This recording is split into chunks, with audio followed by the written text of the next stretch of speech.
Jaririn Sarkin Aljanu, babi na 1. Barka da zuwa dandalin tatsuniya. A yau za mu fara sabon jerin labari mai cike da tsoro, tausayi da ban mamaki, mai suna Jaririn Sarkin Aljanu ƙudurinsa a duniya. A wani ƙauye mai suna Rugar Tsauni, akwai ma'aurata masu tsafta da nagarta, amma sun shafe shekaru 13 ba tare da haihuwa ba. Duk addu'a da suka yi, babu ɗa, babu ‘ya'ya, sai dai a cikin wani dare guda, bayan kuka da roƙo, matan ta yi mafarki.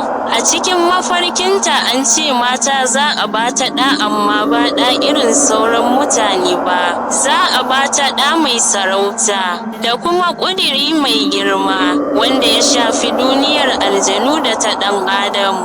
Da safe ta farka cikin kuka da rawar jiki, ta ɗora mafarkin a zuciyarta. Bayan watanni 9, ta haihu, amma haihuwar ba kamar ta sauran mata ba ce. Jaririn da ta haifa yana da idanun jajaye kamar wuta, yana da alamar baƙin zobe a goshinsa, kuma yana murmushi ba kamar sabon jariri ba. Sunan da ya fito daga bakinta kai tsaye shine Azra. Mutanen ƙauye sun firgita. Wasu suna cewa wannan jaririn ba ɗan adam ba ne, wasu kuma suna cewa kyautar Allah ce. Mahaifiyarsa ta rungume shi da ƙauna, mahaifinsa ya riƙe shi da damuwa, amma zuciyarsu ba ta kyamace shi. Kuma abinda ba su sani ba shine, wannan jaririn Azura shine sarkin aljanu na gidan Du'aru.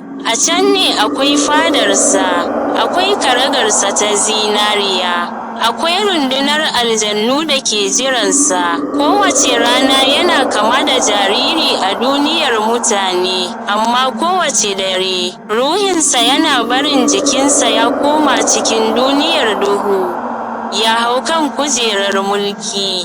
Bayan wata 3 da haihuwarsa, da dare bayan kowa ya yi barci, iska ta busa ƙauyen, ƙarar ƙaho ta cika sararin samaniya. Ruhinsa ya fita daga jikinsa cikin hasken baƙar wuta. A cikin duhu, aljannu suka rera muryar yabo suna cewa, Sarkinmu ya dawo akan karagansa. A haka, Azra ya kasance jariri mai kukan bacci a hannun mahaifiyarsa, amma kuma sarkin aljanu a duniya ta duhu. Wannan shine farkon labarin. A babi na 2, za mu shiga cikin duniyar duhu domin mu ga yadda Azra ke mulki, yayin da mahaifiyarsa ke shan wahalar rainonsa a matsayin ɗan adam a duniyar mutane. Ku kasance tare da dandalin tatsuniya.